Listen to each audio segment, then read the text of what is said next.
Hello students, कैसे हैं आप सब लोग। उम्मीद करती हूँ सब अच्छे होंगे और स्वस्थ होंगे। मैं Meena Rana ICT virtual class में आपका स्वागत करती हूँ। तो स्टूडेंट्स, हम पढ़ रहे हैं क्लास 7 का मैथ्स, और जैसा कि आप जानते हैं हमारा चैप्टर का रिवाइज हम कर रहे हैं अलजेब्राइक एक्सप्रेशन यानी कि बीजीय व्यंजक को।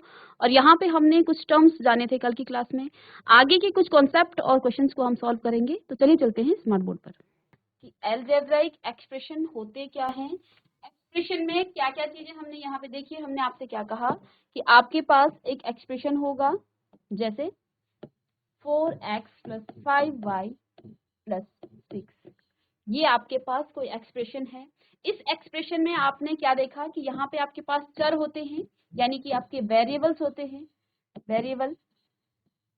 ठीक है। सेकंड हमने क्या सीखा, इसमें अचर होते हैं, अचर जिसको आप कांस्टेंट कहते हैं। ठीक है। और कोफिशिएंट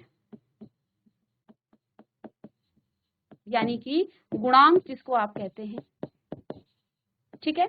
तो इस एक्सप्रेशन में आपका क्या चर है, अचर क्या है और कोफिशिएंट क्या है, ये हमने कल की क्लास में पढ़ा है। तो इस एक्सप्रेशन में देखिए आपके वेरिएबल्स एक x है और दूसरा वेरिएबल्स आपका क्या है, y है। तो x y आपके यहाँ पे वेरिएबल्स हैं। वेरिएबल्स हमने क्या कहा, वो होते हैं जिनका मान बदलता रहता है। हर एक्सप्रेशन के लिए आपका वेरिएबल्स का मान चेंज होता रहेगा। अचर कांस्टेंट क्या होता है, जिसकी वैल्यू फिक्स होती है। देखिए 6 को आप कहीं भी ऐड कीजिए, 6 ही रहेगा।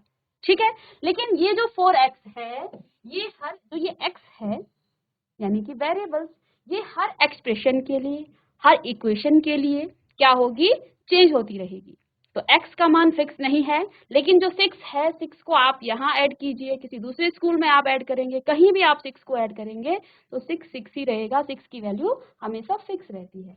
तो जो भी न्यूमेरिकल्स नंबर हैं वो आपके क्या होते हैं, कांस्टेंट होते हैं, गुणांक। कोफिशिएंट क्या होता है, देखिए यहाँ पे आपका जो कांस्टेंट है वो क्या है, 6 है।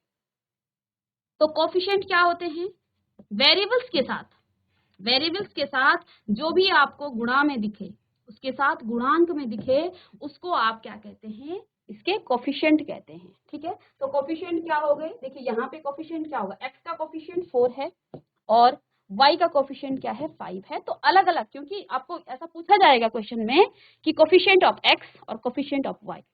ठीक है। तो कोफिशिएंट भी अलग अलग वेरिएबल्स के अलग अलग होंगे। ठीक है। तो क्वेश्चन में आपको उस तरह से पूछा जाएगा और उसके आप क्या लिखेंगे। तो यहाँ पे जैसे आप क्या लिखेंगे, कोफिशिएंट के लिए आपको लिखा जाएगा पहला कोफिशिएंट ऑफ x। तो x का कोफिशिएंट क्या है, 4। इसी प्रकार से कोफिशिएंट ऑफ y, तो ये आपका क्या हो जाएगा, 5। ठीक है। तो हम इस तरह से कोफिशिएंट और कांस्टेंट की बात करते हैं। ठीक है। इसके बाद हमने टर्म्स ऑफ एन एक्सप्रेशन, किसी भी एक्सप्रेशन में कितने टर्म्स होते हैं और उनको आप ट्री के माध्यम से कैसे उसको दर्शाते हैं, कैसे उसको प्रदर्शित करते हैं, ये भी हमने आप कल की क्लास में पढ़ा था। तो देखिए टर्म्स क्या होते हैं, टर्म्स यानी कि पद इसको आप कहेंगे। तो देखिए किसी भी वेरिएबल्स, किसी भी एक्सप्रेशन में देखिए 6x y plus 7z minus 2, ये कोई एक्सप्रेशन है। तो कितने इसमें पद हैं, देखिए ये एक पद है, ये दूसरा पद है, ये तीसरा पद है। तो पदों को आप अलग अलग किस तरह से लिख सकते हैं, 6xy कॉमा 7z कॉमा 2। तो 2 भी यहाँ पर आपका क्या है, एक यहाँ पर पद है। ठीक है। इन पदों को आप ट्री के माध्यम से इनके फैक्टर को, फैक्टर कैसे निकालते हैं, 6 इंटू एक्स इंटू, इसको इस तरह से लिखते हैं, इसको आप लिख सकते हैं 6 multiply by X multiply by Y. ठीक है। तो यहाँ पर आप फैक्टर निकालेंगे तो इसको ट्री के माध्यम से ऐसे दर्शाएंगे 6x और y। तो इस तरफ के जो क्वेश्चन हैं वो हम प्रीवियस लेक्चर में कर चुके हैं। इसके बाद यहाँ पे कोफिशिएंट हमने पढ़ लिया, कांस्टेंट हमने पढ़ लिया। इसके बाद आता है यहाँ पर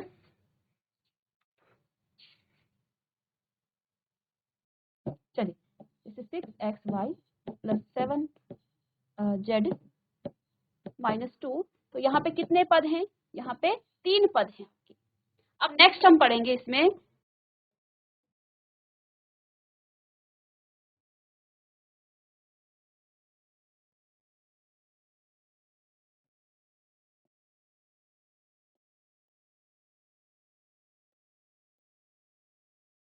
monomial,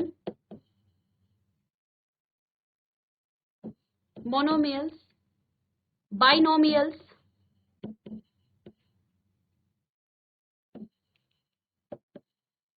monomials, binomials and trinomials.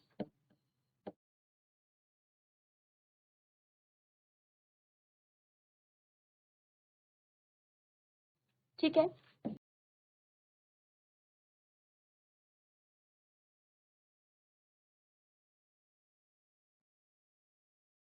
तो मोनोमियल्स क्या होते हैं? पहला है मोनोमियल्स,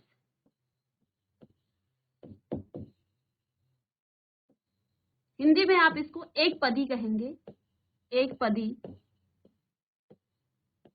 तो एक ऐसा बीजीय व्यंजक जिसमें एक ही पद हो, ठीक है, एक ऐसा बीजीय व्यंजक जिसमें आपको एक ही पद दिखाई दे, तो ऐसे एक्सप्रेशन को आप क्या कहेंगे? ऐसे एक्सप्रेशन को हम कहेंगे एक पदी या फिर मोनोमियल। जैसे एग्जाम्पल के लिए हम क्या लिख सकते हैं यहाँ पर? मोनोमियल का एग्जाम्पल क्या हो जाएगा? 3xy। ये क्या है? एक पदी कोई यहाँ पर आपको क्या दिखाई दे रहा है? व्यंजक है, तो इसको कहेंगे ये आपका क्या है? ये आपका एक पदी है। ठीक है, इसके बाद आप लिख सकते हैं 3y, 5z, 7m, 3n। ये सब आपके क्या हैं? एक पदी एक्सप्रेशन है। ठीक है, तो ये मोनोमियल आपका है जिसमें एक ही पद आपको दिखे, उसको आप कहते हैं मोनोमियल। ठीक है, इसके बाद है इनकी डेफिनेशन। मैंने आपको रेगुलर क्लासेस जब हम कर रहे थे वहां पे बताया है, तो इनके प्रॉपर वहां पे आपको डेफिनेशन लिखा रखी है, तो वहां से भी आपने किया होगा और यहाँ पर हम इसको रिवाइज कर रहे हैं। तो अभी हम समझेंगे इसको। मोनोमियल, बाइनोमियल्स यानी कि द्विपद या द्विपदी। ठीक है, तो जैसा कि नाम से ही दिख रहा है, एक पदी जिसमें एक ही पद हो, द्विपदी जिसमें दो पद हो। तो दो पद का मतलब क्या है? 2xy + 3। तो यहाँ पे आपको दो पद दिख रहे हैं, तो इसको क्या कहेंगे आप? द्विपदी। ठीक है, इसके बाद 7m + n, ये आपके दो पद हैं। 7m एक पद हो गया है और यहाँ पर n आपका दूसरा पद है, तो ये आपका दूसरा पद द्विपदी इसको कहेंगे, बाइनोमियल इसको कहा जाएगा। ठीक है, n + 1 ये भी आपका क्या है? कोई द्विपदी। ठीक है, तो इसको कॉपी कर लेंगे। मोनोमियल हमने पढ़ लिया, बाइनोमियल, और अब हम पढ़ेंगे ट्राइनोमियल यानी कि त्रिपद इसको कहा जाता है।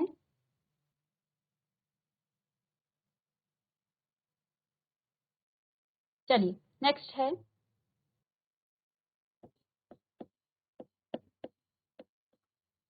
ट्राइनोमियल या फिर इसको कहेंगे आप त्रिपद। तो देखिए हिंदी में तो नाम से ही इसका पता चल रहा है, त्रिपद जिसमें तीन पद हों। ठीक है, तो 3 या 3 को छोड़ के किसी और को हम लिख लें, 4x² प्लस में 3y और प्लस में 6। ठीक है, तो यहाँ पे आपको तीन पद दिखाई दे रहे हैं, तो इसको क्या कहा जाता है? इसको कहा जाता है ट्राइनोमियल यानी कि त्रिपद। ठीक है, अब यहाँ पे आपका जो सिलेबस है उसमें आपका है इसके बाद लाइक एंड अनलाइक टर्म्स। ठीक है, like and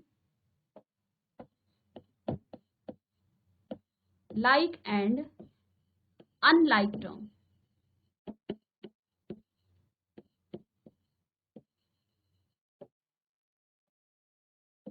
like and unlike term. ठीक है,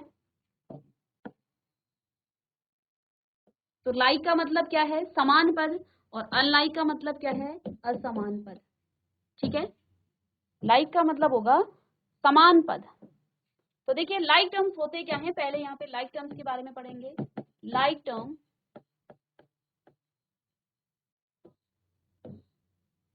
ठीक है, तो लाइक टर्म्स क्या होंगे? देखिए यहाँ पे देखिए 3x, 4x comma 7x, comma 9x, इन सब को कहा जाता है लाइक टर्म्स। यानी कि जिनके वेरिएबल्स सेम होते हैं उनको लाइक टर्म्स कहा जाता है। जिनके वेरिएबल्स क्या होते हैं, सेम होते हैं, उसको क्या कहा जाते हैं? When terms have the same algebraic factor, they are like terms. When terms have different algebraic factor, they have unlike term. ठीक है? Algebraic factor का मतलब क्या है? इसकी डेफिनेशन हमने क्या कहा? When terms have the same algebraic factor. When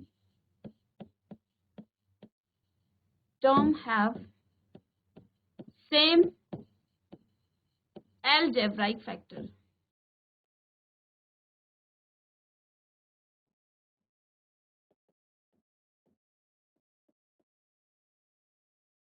Term have same algebraic factors, उसको आप क्या कहेंगे? Like terms. अब यहाँ पर देखिए क्या कहा, फैक्टर की बात की है। When term have same algebraic factor, ठीक है, जब आप 3x का इसके फैक्टर निकालेंगे और 4x दोनों के फैक्टर निकालेंगे तो देखिए इसके दो फैक्टर निकलेंगे, एक तो इसका 3 है और एक इसका x फैक्टर है। ठीक है, इसके भी दो फैक्टर हैं, एक 4 है और एक x है। ये इसके कांस्टेंट फैक्टर है, ये इसके कांस्टेंट या न्यूमेरिकल फैक्टर इसको कहा जाएगा।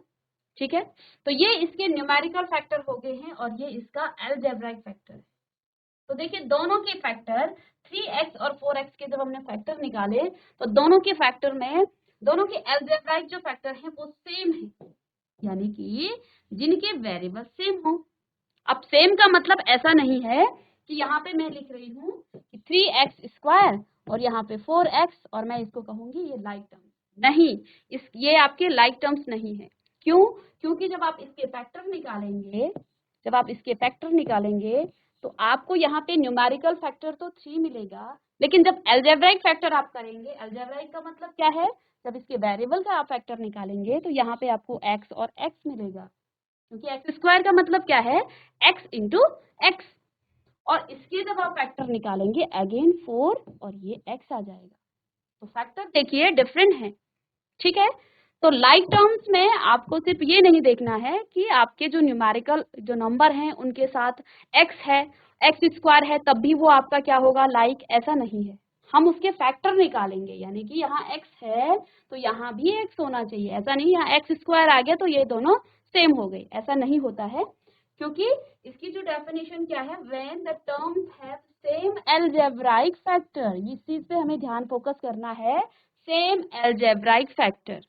तो जब आप अलजेब्रा जो इसके वेरिएबल्स हैं उनके वेरिएबल्स के फैक्टर निकालेंगे तो वो सेम आने चाहिए, तो ही वो क्या होंगे, लाइक टर्म्स होंगे। ठीक है, तो ये चीज आपको समझ में आ गई होगी।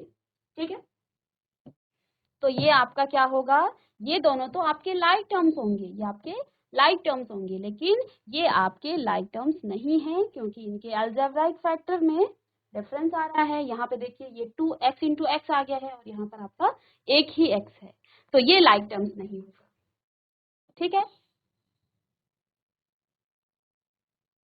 इसके बाद अब हम बात करते हैं अनलाइक टर्म्स की। अब बात करेंगे अनलाइक टर्म्स।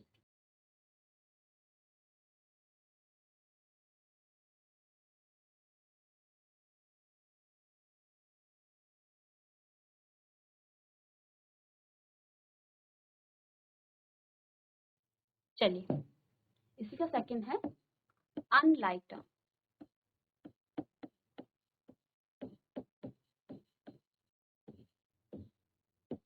असमान पद, असमान पद, असमान पद की बात करें। ठीक है, तो असमान पद इसी की तरह, इसका भी आप क्या लिख लेंगे, व्हेन टर्म्स, जब आप टर्म्स का ही क्या कर देंगे, when terms have different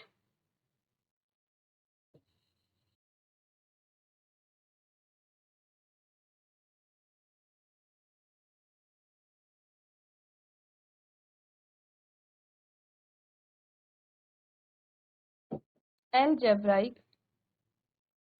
factor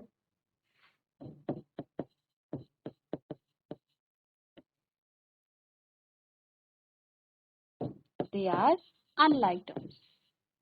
They are unlike terms. यानी कि जब पदों के जो गुणांक हैं, कौन से गुणांक, बीजीय गुणांक, ठीक है, तो when the terms have different algebraic factor they are unlike terms. ठीक है, अब यहाँ पे एग्जांपल से इसको समझेंगे. लेट सपोज आपके पास कोई algebraic एक्सप्रेशन है 2xy और 3x, ठीक है, 2xy और 3x. तो जब आप इसके फैक्टर निकालते हैं 2xy के जब आप फैक्टर निकालेंगे तो क्या क्या इसके फैक्टर आते हैं, एक तो 2 आ जाएगा, सेकंड फैक्टर x और y हो जाएगा. तो अलजेब्राइक फैक्टर क्या क्या है, x और y. इसके जब आप फैक्टर निकालेंगे 3x के, तो 3x के फैक्टर आ जाएंगे आपके 3 और x. ठीक है, ये इसका न्यूमेरिकल फैक्टर है. ठीक है, और ये इसका न्यूमेरिकल फैक्टर है. अलजेब्राइक फैक्टर क्या क्या है यहाँ पर, x और y, और इधर क्या है, x है. तो दोनों के फैक्टर अलग अलग आ रहे हैं अलजेब्राइक, तो ये आपका क्या होगा, असमान पद है. ठीक है, यहाँ से आपको कुछ सिलेबस यहाँ से डिलीट कर दिया गया है कि आप लाइक टर्म्स को, यानी कि जो समान पद हैं उनको आप जोड़ सकते हैं, घटा सकते हैं. ठीक है, इस एक्सरसाइज को डिलीट कर दिया गया है, लेकिन हम कुछ अलजेब्रिक एक्सप्रेशन को यहाँ पे ऐड करेंगे, क्योंकि इसके बाद नेक्स्ट जो आपके पास चैप्टर आ रहा है, मतलब इसके बाद की जो एक्सरसाइज है उसमें आपको प्लस करना और माइनस करना आपको वहां पे बताया गया है. तो इसी में हम सीखेंगे कि जब दो लाइक टर्म्स होती हैं तो उन दो लाइक टर्म्स को आप क्या कर सकते हैं, ऐड भी कर सकते हैं और सब्ट्रैक्शन भी उनका आप कर सकते हैं.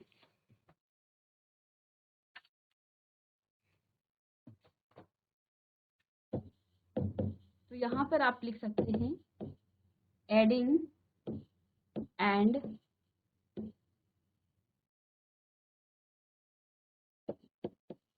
subtraction या addition and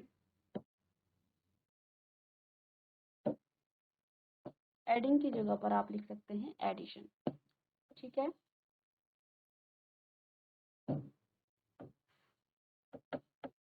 addition and subtraction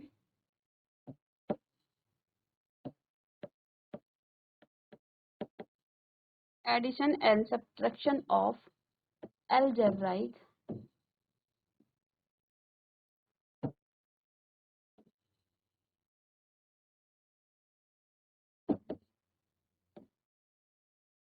expression. ठीक है,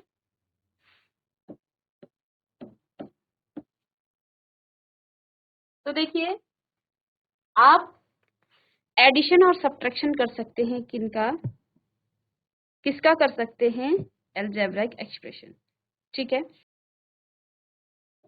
सबसे पहली बात तो हम किन टर्म्स को ऐड कर सकते हैं. हमने यहाँ पे दो तरह के टर्म्स पढ़े हैं, like and unlike terms, like terms and unlike terms. तो देखिए जब आप दो लाइक टर्म्स को ऐड करेंगे तो वो हमेशा ऐड हो जाएंगे. ठीक है, देखिए जैसे एग्जाम्पल से समझेंगे 3x प्लस 4x. ठीक है, अब हम जानते हैं दोनों क्या हैं, लाइक टर्म से. दोनों क्या हैं, लाइक टर्म से. सिलेबस से हट गया है, लेकिन इसके बाद की जो नेक्स्ट एक्सरसाइज है वहां पे आपको बहुत सारी क्वेश्चन हैं दे रखे हैं, जहां पे आपको ऐड भी करना है और सब्ट्रैक्शन भी करना है. ठीक है, तो उनको हम यहाँ पर पहले थोड़ा सा इसको सीख लेंगे कि कैसे हम एडिशन और सब्ट्रैक्शन करते हैं. तो जब आपके पास दो लाइक टर्म्स दिए हों तो आप क्या करेंगे, उनके न्यूमेरिकल कोफिशिएंट को आपस में ऐड कर देते हैं. आप उनके न्यूमेरिकल कोफिशिएंट को आपस में ऐड कर देते हैं. तो यहाँ पे इस x का न्यूमेरिकल कोफिशिएंट क्या है, 3, और इसका क्या है, 4. तो आप क्या करेंगे, दोनों को ऐड कर दे देंगे. तो यहाँ पे आपको क्या मिलेगा, 7x. ठीक है, इसी प्रकार से जब आपके पास दो 7x माइनस 3x दो यहाँ पर लाइक टर्म्स हैं, दोनों के वेरिएबल सेम हैं। सेम का मतलब जब आप इनके फैक्टर निकालेंगे तो सेम फैक्टर होंगे। ठीक है, तो देखिए इसका भी x है और इसका भी x है, दोनों के सेम फैक्टर है अलजेब्राइक, तो इनको आप सब्ट्रैक्शन भी इनका आप कर सकते हैं। दैट मीन्स यहाँ पे आपको क्या मिलेगा 4x। ठीक है, तो दो लाइक टर्म और अनलाइक टर्म को आप क्या कर सकते हैं, ऐड भी कर सकते हैं और इनका आप सब्ट्रैक्शन भी इनको आप कर सकते हैं। ठीक है,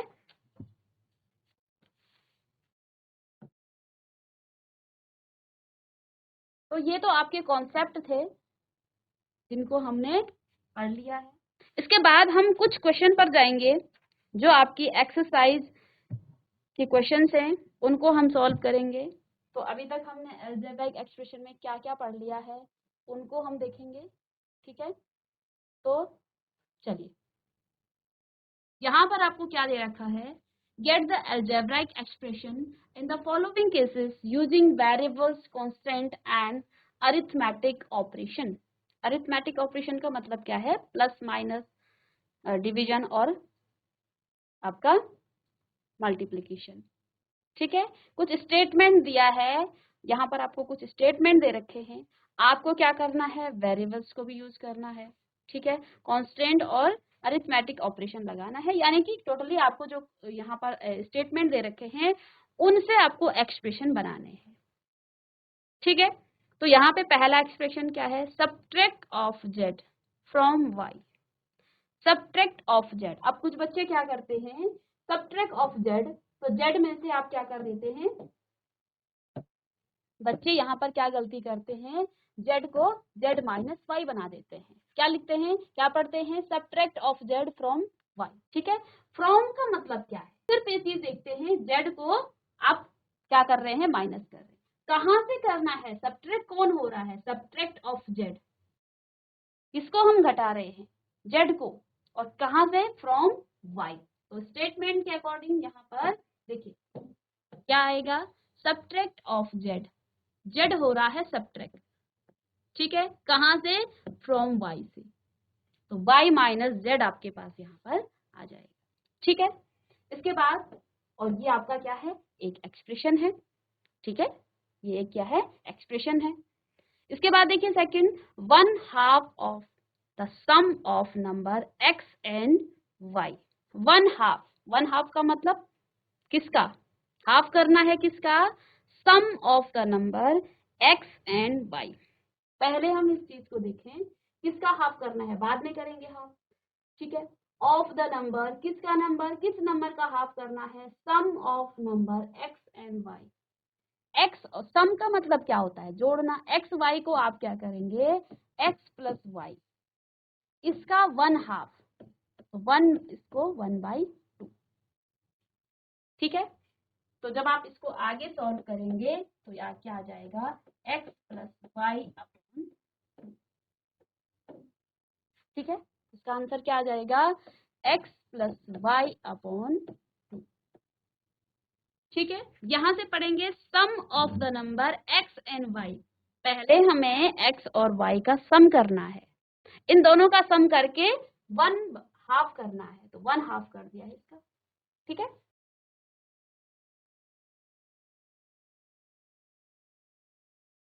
नेक्स्ट स्टेटमेंट है, the number z multiplied by itself. The number z multiplied by itself, that means कि z कोई नंबर है और इस नंबर को इसी नंबर से हमें क्या करना है, मल्टीप्लाई करना है। The number z multiplied by itself, तो नंबर z आप खुद से क्या हो रहा है, मल्टीप्लाई हो रहा है। अब अभी हमने कहाँ पे पढ़ा था, हमने एक्सपोनेंट एंड पावर में पढ़ लिया है। ठीक है, शायद उस समय आपको समझ में नहीं आया होगा जब हम इस चैप्टर को पढ़ रहे थे, लेकिन अब आपको बहुत अच्छे से समझ में आएगा कि z इंटू जेड आपका क्या होता है, क्योंकि यहाँ पर इसकी पावर 1 है, इसकी पावर 1 है, तो एक्सपोनेंट एंड पावर आप यहाँ पर अप्लाई करेंगे। मे भी उस टाइम आपको समझ में ना आया हो कि z इंटू जेड आपका क्या होता है, जेड स्क्वायर। कैसे होता है जेड स्क्वायर, जेड स्क्वायर, जब बेस सेम होते हैं तो हमने क्या पढ़े हैं, लॉ पढ़े हैं, a raise to the power m, multiply में a raise to the power n। तो जब बेस सेम होते हैं तो पावर को आप क्या कर देते हैं, बेस कॉमन ले लेते हैं और पावर को आप ऐड कर देते हैं। ये हमने लॉ पढ़ा है, यही लॉ यहाँ पर लगेगा। इस z की पावर 1 है, इसकी भी 1 है, दोनों का बेस सेम है तो पावर क्या हो जाएगी 1 + 1। तो यहाँ से आपका z स्क्वायर आता है। ठीक है,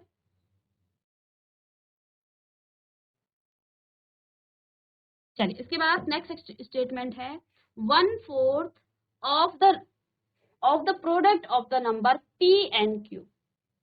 अब देखिए 1/4, फिर इस तरह का क्वेश्चन आ गया है, किस नंबर का प्रोडक्ट। प्रोडक्ट का मतलब क्या है, प्रोडक्ट क्या होता है, देखिए 3 × 5 = 15। ठीक है, तो यहाँ पे प्रोडक्ट क्या है, हमने दो नंबर को, यही बोला ना आपको, दो नंबर को जब आप मल्टीप्लाई करते हैं तो वो उसका प्रोडक्ट आता है। तो यहाँ पर ये 15 क्या है, ये प्रोडक्ट है, ये क्या है, प्रोडक्ट है।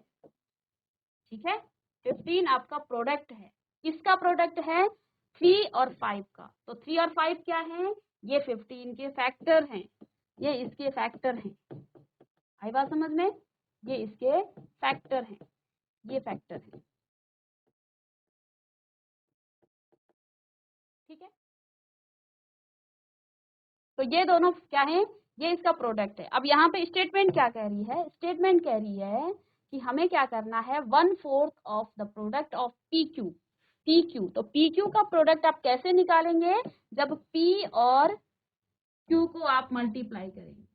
P और Q को मल्टीप्लाई करने, देखिए दोनों वेरिएबल्स हैं, हमें कोई वैल्यू पता नहीं है, तो दोनों को हम साथ में लिख देंगे, P और Q, ये है इसका प्रोडक्ट। ठीक है, किसी की भी वैल्यू पता नहीं है, तो ये इसका प्रोडक्ट है। इसका हमें क्या करना है, 1/4। तो इसको आप आगे करें चाहे पीछे करें, 1/4 से मल्टीप्लाई कर दें, तो आगे आपके पास क्या आ जाएगा, PQ/4। PQ/4 आपके पास आ जाएगा। तो यहाँ पर आप क्या लिख सकते हैं, PQ/4, PQ/4। ठीक है, एक और क्वेश्चन है, the number x and y both squared and added. The number x and y दोनों को हमें क्या करना है, स्क्वायर करना है और ऐड कर देना है। ठीक है, तो देखिए the number x and y, x और y बोथ स्क्वायर्ड, पहले दोनों का स्क्वायर करेंगे। x का स्क्वायर क्या होगा, x स्क्वायर, और y का क्या होगा, y, फिर उसके बाद उसको ऐड कर देना है, तो प्लस में y स्क्वायर। तो स्टेटमेंट क्या थी, the number x and y both squared, दोनों को स्क्वायर करना है, एंड एडेड। तो x को जब आप स्क्वायर करेंगे तो x स्क्वायर, y को स्क्वायर करेंगे तो y स्क्वायर, y स्क्वायर। ठीक है, तो देखो दोनों को ऐड कर देना है उसके बाद, तो कर दिया, x square plus y square. ठीक है, और लास्ट है number 5 added to 3 times the product of the number m and n। The number 5 added to the product, देखिए पहले पीछे से देखिए, इन दोनों का प्रोडक्ट क्या होगा, m और n का प्रोडक्ट, जैसे अभी हमने p और q का बताया था आपको। ठीक है, तो m और n का प्रोडक्ट क्या है, mn आ जाएगा, है ना।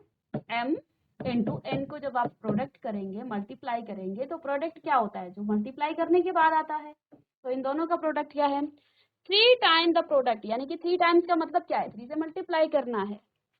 द नंबर 5 एडेड टू, 5 को उसमें ऐड करना है। ठीक है, तो यहाँ पे देखिए 5 को ऐड कर देना है, 3 times the product of m and n। तो यानी कि स्टेटमेंट के अकॉर्डिंग 5 + 3 m n।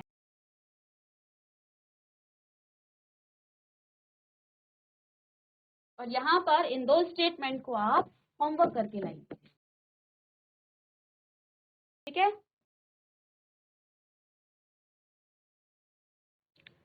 तो स्टूडेंट्स यहाँ पे हम अलजेब्रिक एक्सप्रेशन का रिवीजन कर रहे हैं, और आज की क्लास में हमने कुछ टर्म्स के बारे में पढ़े हैं जो आपके मोनोमियल, बाइनोमियल और ट्राइनोमियल हैं। ठीक है, और कुछ क्वेश्चंस हमने आपके इस एक्सरसाइज के सॉल्व किए हैं। तो मिलेंगे नेक्स्ट लेक्चर में, तब तक के लिए thank you and have a nice day.